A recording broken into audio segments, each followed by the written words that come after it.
Vezi că you're lacking, băi. You're lacking. You're lagging, man, I lag, frate. În ultimul timp, parcă Frate, ești mai așa. you're lagging. Nu mai e foamea aia în tine cum au avea pe vremuri. Te vede Platiki?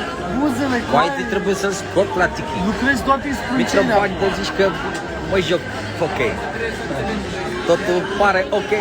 Înainte parcă aveai gen un luci așa pe față, erai mai strălucitor. Suntem în centru Vernei Clameș, ca să știți. Ce? Mafia ce face? Lucrează sau? M-am pupat live-ul lui tati. Dadi, Dadi. Zi ceva pentru live, Dadi. Să rămânușițele. Oh, metavers, multivers.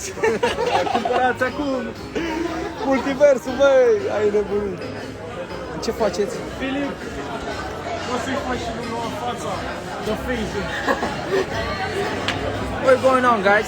What's going on, guys? We are right here at the English pub. We're drinking half a pint. Drinking half a pint, watching Premier League, guys. Acum am exact. Tu te zici? Bre. Vine de la ce zici, bre? Așa e cel mamaie, de la mic. Bre, mamaie, ce faci? Bre, mamaie. Bre, să mergem la bol. Acolo.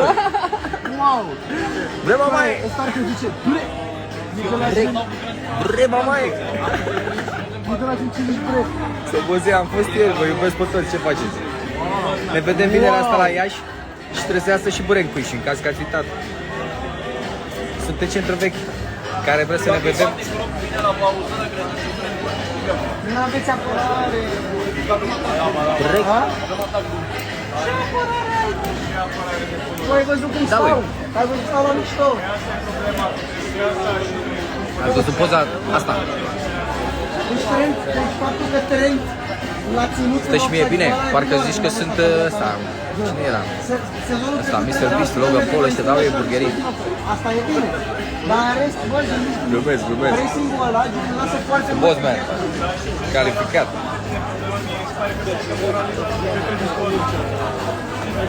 Da, trebuie să spun Și vezi că Chelsea joacă, chiar joacă fotbal.